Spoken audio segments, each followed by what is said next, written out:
بسم اللہ الرحمن الرحیم۔ اعوذ باللہ من الشیطان الرجیم، بسم اللہ الرحمن الرحیم۔ عزیز طلبہ کرام، آج ہم المنطق للمظفر حصہ دوم کا سبق نمبر 27 پڑھنے جا رہے ہیں، اور آج انشاءاللہ بیان کریں گے قضیہ مانعۃ الجمع کو۔ ہم نے ابتدا میں کہا تھا کہ ہمارے سامنے جو قضیہ منفصلہ ہے اس کی ہمارے پاس دو طرح کی تقسیمات آتی ہیں۔ پہلی تقسیم جو ہم نے بیان کی، یا قضیہ انادیہ ہوتا ہے یا قضیہ اتفاقیہ ہوتا ہے، اور دوسری تقسیم ہم نے بیان کی تھی اس اعتبار سے کہ جہاں پر طرفین کے اجتماع اور ارتفاع یا عدم اجتماع اور عدم ارتفاع کے حوالے سے گفتگو کی جاتی ہے۔ اس کی ہمارے پاس تین قسمیں ہیں، یا وہ حقیقیہ ہوتا ہے، یا وہ مانعۃ الجمع ہوتا ہے، یا وہ مانعۃ الخلو ہوتا ہے۔ پھر ہم نے کہا تھا ان میں ایجاب و سلب کے اعتبار سے بھی ہمارے پاس ٹوٹلی اگر ہم ملائیں تو ہمارے پاس 6 قسمیں آ جائیں۔ کل ہم نے حقیقی کی دونوں قسموں کو بیان کیا، حقیقیہ موجبہ اور حقیقیہ سالبہ کو۔ آج انشاءاللہ بیان کریں گے مانعۃ الجمع موجبہ کو اور مانعۃ الجمع سالبہ کو۔ انشاءاللہ جو تیسری قسم ہے اس کو پھر کل کے درس میں تفصیل سے بیان کریں گے۔ فرماتے ہیں کہ مانعۃ الجمع موجبہ سے مراد کیا ہے؟ وہ قضیہ شرطیہ منفصلہ کہ جس میں صرف صدق کے لحاظ سے طرفین قضیہ کی تنافی کا حکم لگایا جائے، یعنی یہاں پہ حکم صرف صدق کے اعتبار سے ہوگا۔ میں نے کل بیان کیا تھا کہ صدق سے مراد کیا ہے، یعنی صدق سے مراد فقط اور فقط ان کا اجتماع مراد ہے، اور جب کذب کی بات کی جائے تو اس سے مراد ان کا ارتفاع مراد ہے، یعنی دونوں کا ایک جگہ پہ جمع ہونا یا دونوں کا کسی تیسری چیز میں جا کے جمع ہو جانا، جس کو ہم نے کذب کا نام دیا تھا۔ مطلب جو حقیقیہ تھا اس میں ہم نے کیا کہا تھا کہ وہاں پہ صدق کے اعتبار سے بھی اور کذب کے اعتبار سے اگر تو موجبہ ہے تو تنافی ہوگی، اگر تو سالبہ تو وہاں پہ عدم تنافی ہوگی۔ لیکن جو مانعۃ الجمع، جیسا کہ اس کے نام سے ظاہر ہے کہ مانعۃ الجمع یہاں پر جمع ہونا اصلاً ممکن نہیں ہے، یعنی صدق کے اعتبار سے یہاں پہ کیا ہوگی؟ تنافی ہوگی، یعنی جمع اصلاً یہاں پہ منتفی ہوگا، جمع یہاں پہ ممکن نہیں ہوگا۔ یہ قاعدہ کلی ہے جسے آپ انشاءاللہ یاد رکھ سکیں گے، یعنی جمع ممتنع ہے کیا مطلب؟ یعنی یہاں پہ صدق آنے میں تنافی پائی جاتی ہے۔ اس طرح کے دونوں کا اجتماع محال ہو، البتہ ان کا ارتفاع ممکن ہے۔ جمع ہونا یہاں پہ معنی ہے، جمع ہونا محال ہے، لیکن ان کا ارتفاع ہونا یہاں پہ محال نہیں ہے۔ حقیقہ میں کیا تھا؟ حقیقہ میں دونوں کے اوپر ایک ہی ٹائم میں فوکس ہوتا تھا، اس کے اوپر نظر ہوتی تھی، اجتماع کے اوپر بھی اور ارتفاع کے اوپر بھی۔ لیکن مانعۃ الجمع میں فقط جو نظر ہوتی ہے وہ کس کے اوپر ہوتی ہے؟ فقط اجتماع کے ممنوعیت پر، اجتماع نہ ہونے کے اوپر ہوتی ہے، ارتفاع کے اوپر یہاں پر نظر نہیں ہوتی۔ مثال جیسے اما ان یکون الشیء حجرا و اما شجرا، فرماتے ہیں جو چیز ہمارے پاس کوئی بھی خارج میں، یا تو وہ پتھر ہے یا وہ درخت ہے۔ فرماتے ہیں جو چیز پتھر ہوگی وہ درخت نہیں ہو سکتی، جو درخت ہے وہ پتھر نہیں ہو سکتی، یعنی حجر اور شجر کا دونوں کا ایک جگہ پہ جمع ہونا اصلا یہاں پہ ممکن نہیں ہے۔ لیکن فرماتے ہیں ان کا ارتفاع تو بہرحال ممکن ہے کہ ایک تیسری چیز ہمارے پاس ایسی آ جائے کہ نہ وہ حجر ہو اور نہ وہ شجر، جیسے انسان ہے، انسان نہ حجر ہوتا ہے، انسان نہ ہی شجر ہوتا ہے۔ اسی طرح فرماتے ہیں دوسری مثال کہ اما ان یکون الجسم ابیض و اسود، جسم یا تو سفید ہوگا یا جسم سیاہ ہوگا۔ فرماتے ہیں یہاں پہ ان کا اجتماع محال ہے، یعنی مانعۃ الجمع ہے، یعنی اگر تو سفید ہوگا پھر وہ سیاہ نہیں ہوگا، اگر وہ سیاہ ہوگا تو پھر وہ سفید نہیں ہوگا، یعنی دونوں ایک جگہ پہ جمع نہیں ہو سکتے۔ لیکن فرماتے ہیں ان کا ارتفاع تو ممکن ہے کہ ایک تیسری چیز ہم اپنے سامنے تیسرا وجود لے آئیں کہ جو نہ تو سفید ہو نہ وہ سیاہ بلکہ سرخ رنگ کا ہو، پیلے رنگ کا ہو، سبز رنگ کا ہو۔ فرماتے ہیں کسی اور رنگ کا ہو، نہ تو وہ ابیض ہو اور نہ ہی اسود ہو۔ فرماتے ہیں ارتفاع اگرچہ ان کا ممکن ہے لیکن ان کا ایک جگہ پہ جمع ہونا اصلاً ممکن نہیں ہے۔ یہ تو مثال ہوگی کس کی؟ مانعۃ الجمع موجبہ کی۔ لیکن فرماتے ہیں جو چوتھی قسم ہے وہ ہے مانعۃ الجمع سالبہ۔ اس سے مراد کیا ہے؟ وہ قضیہ شرطیہ منفصلہ کہ جس میں صدق کے لحاظ سے طرفین قضیہ کی عدم تنافی کا حکم لگایا جائے۔ جس طرح میں نے کل قاعدہ کلیہ بیان کیا تھا کہ جو سالبہ والی صورت ہے وہ موجبہ کا برعکس ہے، یعنی جس چیز کی ہم موجبہ میں بات کریں گے، جس چیز کو ثابت کریں گے، سالبہ میں اس کو ہم کیا کر لیں گے؟ سلب کر لیں گے، اس کا برعکس ہو جائے گا۔ مانعۃ الجمع موجبہ میں کیا تھا کہ وہاں پہ ہم کیا کرتے ہیں؟ صدق کے اعتبار سے تنافی کا حکم لگاتے تھے۔ یہاں پر کیا ہوگا کہ صدق کے اعتبار سے ہم عدم تنافی کا حکم لگائیں گے۔ وہاں پہ کیا تھا؟ وہاں پہ جمع ہونا ممتنع تھا لیکن ارتفاع ممکن تھا۔ یہاں برعکس ہو جائے گا کہ یہاں پہ اجتماع ممکن ہو جائے گا لیکن ان کا ارتفاع محال ہو جائے گا۔ جیسے لیسا اما ان یکون الشیء لا حجر و اما لا شجر، فرماتے ہیں کہ ایسا نہیں کہ جو چیز یا تو لا حجر ہوگی یا لا شجر ہوگی۔ فرماتے ہیں یہاں پہ اجتماع ممکن ہے، کیا مطلب؟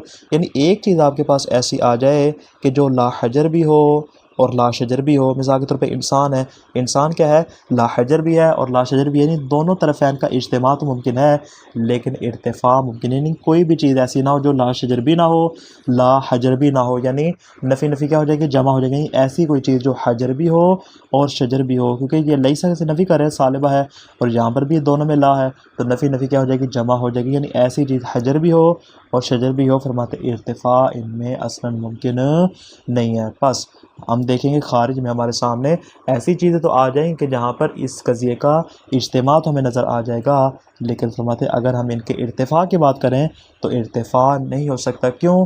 اس لیے کہ جو شجر اور حجر ہیں دونوں آپس میں متقابلین شمار ہوتے ہیں اور ان کا اجتماع نہیں ہو سکتا. یہ ہوگی پہلی مثال. صالبہ کی دوسری مثال کیا ہے؟ لیس اما ان یکون الجسم غیر ابیض او غیر اسود. فرماتے جسم یا تو غیر ابیض ہے یا غیر اسود ہے. فرماتے ہیں یہاں پر اجتماع ممکن ہے، یعنی ایک جسم ایسا ہو جو غیر ابیض بھی ہو اور وہ غیر اسود بھی ہو. یعنی کیا مطلب؟ مثال کے طور پہ سرخ رنگ کا جسم ہے، نہ تو وہ ابیض ہے نہ وہ اسود ہے، یعنی اجتماع تو ممکن ہے لیکن فرماتے ہیں ارتفاع اگر ممکن کرے کہ وہ غیر ابیض بھی نہ ہو غیر اسود بھی نہ ہو. یعنی کیا مطلب؟ ابیض بھی ہو اور اسود بھی ہو، نفی جمع ہو جائیں گے، ابیض بھی ہو اسود بھی ہو. فرماتے ہیں ایسا ممکن ہے. کیوں؟ اس لیے کہ الضدان لا یجتمعان، ضدان ایک جگہ پہ جمع نہیں ہو سکتی. مصنف فرماتے کہ یہ جو ہم نے مانعۃ الجمع کی قسم کو بیان کیا، ہم نے کہا یا اس کی قسم موجبہ یا صالبہ ہے. فرماتے ہیں موجبہ والی قسم ہم نے کیوں بیان کیا؟ اس لیے کہ فرماتے ہیں حقیقت میں ہم ان افراد کے وہم کو باطل کرنا چاہتے ہیں کہ جن کے نزدیک طرفین کے درمیان اجتماع ممکن ہے، کہ جہاں پر بھی نسبت آ جائے طرفین کے درمیان تو وہاں پہ ہر حال میں اجتماع ہوگا. فرماتے ہیں ہم نے مانعۃ الجمع سے واضح کر دیا کہ نہ ہر حال میں ضروری نہیں کہ اجتماع ہو، بلکہ کبھی کبھار ایسا بھی ہوتا ہے جہاں پہ اجتماع محال ہو سکتا ہے، جیسا کہ ہم نے مثالیں اس کی پیش کر دیں. بس یہ قسم اس بات پر دلیل ہو جائے گی کہ ہر حال میں ضروری نہیں ہے کہ اجتماع ہو، بلکہ کبھی کبھار ایسا بھی ہوتا ہے کہ وہاں پر اجتماع محال ہو سکتا ہے. مثال کے طور پہ جو شخص کہتا ہے کہ جو شخص نبی ہو، جو معصوم ہستی نبی ہو، وہ معصیت کار بھی ہو سکتی ہے. فرماتے کہ وہ کہتے ہیں کہ اجتماع ممکن ہے. فرماتے کہ نہ ہم مانعۃ الجمع سے کیا کریں گے؟ ان کے سخن کو باطل کریں گے. کیوں؟ اس لیے کہ ضروری نہیں کہ ہر مقام پہ اجتماع ہو، بلکہ ہم کہہ سکتے ہیں کہ اما ان یکون الشخص نبیا او عاصیا للہ، یا وہ نبی ہوگا یا وہ اللہ کی معصیت کرنے والا ہوگا. یعنی یہ کیا یہ مانعۃ الجمع کو بیان کر رہے ہیں. کیا مطلب؟ یعنی نبی ہونا اور خدا کا معصیت کار ہونا دونوں ایک جگہ پہ جمع نہیں ہو سکتے، البتہ ان کا ارتفاع ممکن ہے. یعنی ایک ایسا شخص ہو کہ جو نبی بھی نہ ہو اور خدا کی معصیت بھی نہ کرے، جیسے دیگر اولیاء ہیں جتنے یا معصومین ہیں، فرماتے ہیں کہ وہ انبیاء بھی نہیں ہیں اور خدا کی معصیت کو بھی انجام نہیں دیتے. اس لیے ہم نے مانعۃ الجمع کی قسم کو بیان کیا. البتہ یہ بات ہماری فقط ہے موجبہ والی قسم کی. جہاں تک تعلق ہے مانعۃ الجمع صالبہ کا، مطلب اس کو اس لیے بیان کیا تاکہ یہ وہم دور کیا جائے کہ دو چیزوں کا ایک جگہ پر جمع ہونا محال ہے. یعنی ہم نے کہا تھا صالبہ موجبہ کے برعکس ہے، تو موجبہ کو ہم اس لیے لا رہے ہیں تاکہ وہ کیا کریں؟ اجتماع کے امتناع کو بیان کریں. تو فرماتے ہیں صالبہ کو ہم اس لیے لا رہے ہیں تاکہ وہ کیا کریں؟ تاکہ وہ اجتماع کے امکان کو بیان کریں. وہ افراد جو کہتے ہیں کہ جہاں پر بھی اس طرح کی نسبت آ جائے ان کا جمع ہونا اصلاً ممکن نہیں ہے، فرماتے ہیں کہ ہم ان کے قول کو باطل کریں گے. اور ہم نے اس بات کو ثابت کر دیا کہ ہر حال میں ایسا ضروری نہیں بلکہ اجتماع بھی ہو سکتا ہے. مثال کے طور پہ ایک شخص گمان کرتا ہے، کیا کہتا ہے کہ ایک ہی گھر میں نبوت اور امامت جمع نہیں ہو سکتے. یعنی کیا کہتا ہے کہ ان میں اجتماع ممکن نہیں ہے. تو ہم نے مانعۃ الجمع صالبہ کی صورت میں قضیہ پیش کیا جس سے ہم ثابت کر سکتے ہیں کہ ایسا ضروری نہیں بلکہ ان کا یہ قول باطل ہے. بس ہم کیا کہیں گے؟ لیس اما ان یکون البیت الواحد فیہ نبوۃ و امامہ. ایک ہی گھر میں فرماتے ایسا ضروری نہیں کہ یا تو اس میں نبوت ہو یا اس میں امامت ہو. فرماتے یہاں پہ کیا ہے؟ یہاں پہ ہم صالبہ کی صورت میں بیان کریں، یہاں پہ اجتماع جو ہے وہ ممکن ہے، البتہ یہاں پہ ارتفاع ممکن ہے، لیکن ارتفاع کے والے سے ہماری گفتگو نہیں ہے کہ ایک ایسا گھر ہو کہ جس میں نہ نبوت اور نہ ہی امامت ہو. فرماتے یہاں پہ اجتماع کی گفتگو کریں. فرماتے ایسا ضروری نہیں بلکہ ایک ہی گھر میں نبی بھی ہو سکتا ہے اور اس گھر میں امام بھی ہو سکتا ہے. جیسے خود رسول خدا کا گھر کے رسول خدا اس میں رسول ہیں اور امیر کائنات علی بن ابی طالب اس میں امام ہے. فرماتے ہیں کہ یہاں پہ کیا ہے؟ اجتماع کے امکان کو بیان کریں. لہذا وہ افراد جو کہتے ہیں کہ نہ اجتماع یہاں پہ ممکن نہیں ہے، ہم ان کے اس قول کو باطل کریں گے اور صالبہ کی صورت میں اس قضیے کو آپ کے سامنے واضح کر دیں گے.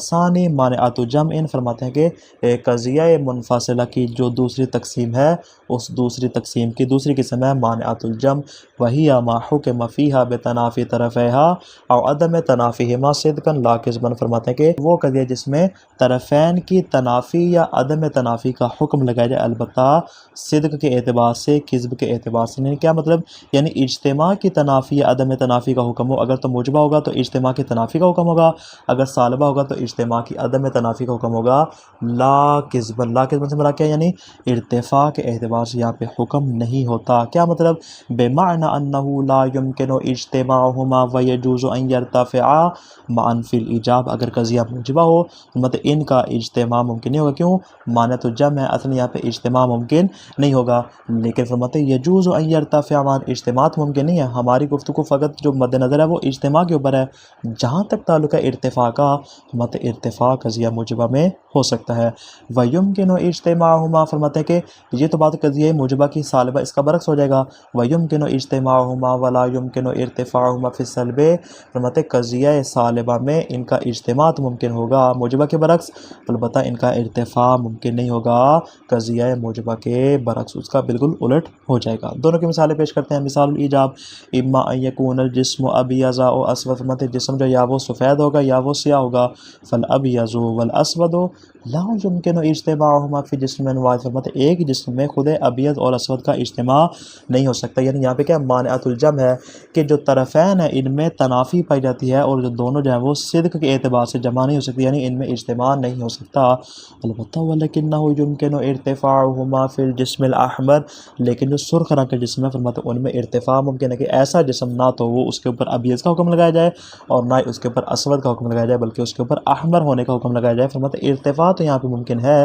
لیکن ان کا اجتماع یہاں پہ ممکن نہیں ہے۔ یہ تو مثال ہوگی ایجاب کی۔ مثال السلب، سلب کی مثال اس کے برعکس ہو جائے گی، لیس اما ان یکون الجسم غیر ابیض او غیر اسود، فرماتے ہیں ایسا ضروری نہیں کہ یا تو جسم غیر ابیض ہو یا جسم غیر اسود ہو، ایسا ضروری نہیں ہے، یعنی جسم کیا ہو، غیر ابیض و اسود نہ ہو یا مثال غیر اسود و ابیض نہ، فرماتے ہیں ایسا ضروری نہیں ہے، فإن غیر الابیض و غیر الاسود یجتمعان فی الاحمر، فرماتے ہیں یہاں پر اجتماع ممکن ہے کہ ہمیں ایک ایسا جسم نظر آتا ہے کہ جہاں پہ کیا ہے کہ جو نہ غیر ابیض شمار ہوتا ہے اور نہ ہی غیر اسود شمار ہوتا ہے، جیسا کہ سرخ رنگ کا جسم ہے، فرماتے ہیں اجتماع تو یہاں پہ ممکن ہے لیکن ولا یرتفعان فی الجسم الواحد، ایک جسم میں دیکھیں تو فرماتے ہیں ان کا ارتفاع اصلا یہاں ممکن نہیں ہے، وہ کس طرح، بِأَلَّا یکونا غیر ابیض ولا غیر اسود، کہ نہ تو وہ غیر ابیض ہو اور نہ ہی غیر اسود ہو، یعنی کیا مطلب، یعنی نفی نفی جمع ہو جائیں گے، بل یکون ابیض و اسود، ابیض بھی ہو اور اسود بھی ہو، سیاہ بھی ہو سفید بھی ہو، ہاذا محال، فرماتے یہ محال، ایسا اصلا یہاں پہ ممکن ہی نہیں ہوگا۔ یہاں تک تو بات ہوگی مکمل دونوں قسموں کی۔ آگے مصنف فرماتے ہیں وَتُسْتَعْمَلُ مَانِعَةُ الْجَمْعِ، فرماتے ہیں یہاں پہ جو پہلے گفتگو کر رہے ہیں وہ مانعۃ الجمع موجبہ کی کر رہے ہیں، سالبہ کی نہیں کر رہے، وَتُسْتَعْمَلُ مَانِعَةُ الْجَمْعِ فِي جَوَابِ مَن يَتَوَهَّمُ إِمْكَانَ الْاجْتِمَاعِ بَيْنَ شَيْئَيْنِ، فرماتے ہیں کہ مانعۃ الجمع کی جو موجبہ والی صورت ہے، اگرچہ آگے نیچے بیان کریں گے لیکن میں پہلے بیان کروں تاکہ آپ کے لیے واضح ہو جائے، فرماتے ہیں جو موجبہ والی صورت ہے وہ ان افراد کے جواب میں واقع ہو رہی ہے جو اس بات کا وہم کرتے ہیں کہ دو چیزوں میں اجتماع ہونا ممکن ہے، جہاں پر بھی طرفین کے درمیان نسبت آ جائے گی تو وہاں پر اجتماع کا حکم لگا دیا جائے گا، فرماتے ہیں ان کے اس وہم کو باطل کرنے کے لیے ہم نے مانعۃ الجمع کی موجبہ والی صورت کو بیان کیا۔ مثال کے طور پہ کَمَن يَتَوَهَّمُ أَنَّ الْإِمَامَ يَجُوزُ أَن يَكُونَ عَاصِيًا لِلَّهِ، جو شخص کیا کہتا ہے کہ جو امام ہے اس کے لیے خدا کا معصیت کار ہونا ممکن ہے، فَيُقَالُ، پس ہم اسے کیا کہیں گے، ان شخص اما ان یکون اماما او عاصیا للہ، یا تو شخص امام ہوگا یا وہ خدا کا معصیت کار ہوگا، یعنی یہاں پہ کیا ہے مانعۃ الجمع کو بیان کر رہے ہیں، اور یہ افراد جو کہتے ہیں کہ اجتماع ممکن ہے کہ امام بھی ہو سکتا ہے اور معصیت کار بھی ہو سکتا ہے، فرماتے ہیں نہ ہم ان کے قول کو باطل کریں گے اور مانعۃ الجمع کی صورت میں کیا کہیں گے، ان الامامۃ والعصیان لا یجتمعان، کہ امامت اور عصیان ایک جگہ پہ جمع نہیں ہو سکتے، وان جاز ان یرتفع، اگرچہ فرماتے ہیں کہ ان کا ارتفاع ممکن ہے کہ ایک تیسرے شخص میں دونوں جمع، نہ وہ امام ہو اور نہ ہی وہ خدا کا معصیت کا، جیسے دیگر اولیاء خدا ہیں فرماتے ہیں کہ نہ تو وہ خدا کے معصیت کار ہے نہ ہی وہ امام ہے، البتہ ارتفاع ان کا ممکن ہے، لیکن فرماتے ہیں اجتماع یہاں بہرحال جائز نہیں کہ امام بھی ہو اور معصیت کار بھی ہو، ایسا ممکن نہیں ہے۔ ارتفاع تو ممکن ہے بأن یکون شخص واحد لیس اماما وعاصی، نہ تو وہ امام ہے اور نہ ہی وہ عاصی شمار ہوتا ہے۔ ھذا فی الموجبہ، جیسا کہ میں نے ابتدا میں بیان کیا کہ یہ جو ہم نے بات کی ہے کہ مانعۃ الجمع کو ان افراد کے جواب میں پیش کیا گیا ہے جو اجتماع کو جائز قرار دیتے ہیں، فرماتے ہیں ھذا فی الموجبہ، یہ مثال ہے قضیہ موجبہ کی جہاں تک تعلق ہے مانعۃ الجمع سالبہ کی، واما فی السالبۃ فتستعمل فی جواب من یتوہم استحالۃ اجتماع شیء، فرماتے ہیں وہ افراد جو کہ اس بات کا گمان کرتے ہیں کہ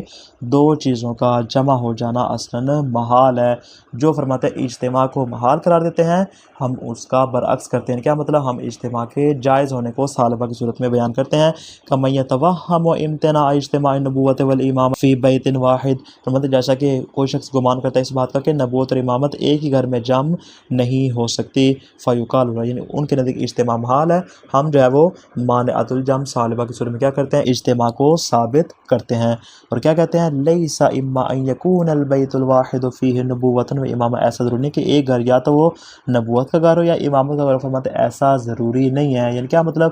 ان النبوۃ والامامۃ لا مانع من اجتماعہما فی بیت واحد، کہ ایک ہی گھر میں نبوت اور امامت دونوں کے اجتماع میں اصلاً کوئی مانع نہیں پایا جاتا۔ تو خلاصہ کیا آج کے درس کا؟ مانعۃ الجمع موجبہ سے مراد وہ قضیہ کہ جس میں صرف صدق کی صورت میں طرفین کے درمیان تنافی کا حکم لگایا جائے، اس طرح کہ ان کا اجتماع محال ہو لیکن ان کا ارتفاع ممکن ہو۔ مانعۃ الجمع سالبہ سے مراد وہ قضیہ جس میں صرف صدق کی صورت میں طرفین کے درمیان عدم تنافی کا حکم لگایا جائے، اس طرح کہ ان کا اجتماع ممکن ہو لیکن ان کا ارتفاع محال ہو۔ مانعۃ الجمع موجبہ کو اس لیے بیان کیا تاکہ یہ وہم دور کیا جائے کہ ہر جگہ پر طرفین اور دو نسبتوں کا جمع ہونا ممکن ہے، پس ہم اسے عدم جمع کو ثابت کرتے ہیں۔ مانعۃ الجمع سالبہ کو اس لیے بیان کیا تاکہ یہ وہم دور کیا جائے کہ ہر جگہ پر طرفین اور دو نسبتوں کا جمع ہونا محال ہے، پس ہم اسے اجتماع کے امکان کو ثابت کرتے ہیں۔ والسلام علیکم ورحمۃ اللہ وبرکاتہ۔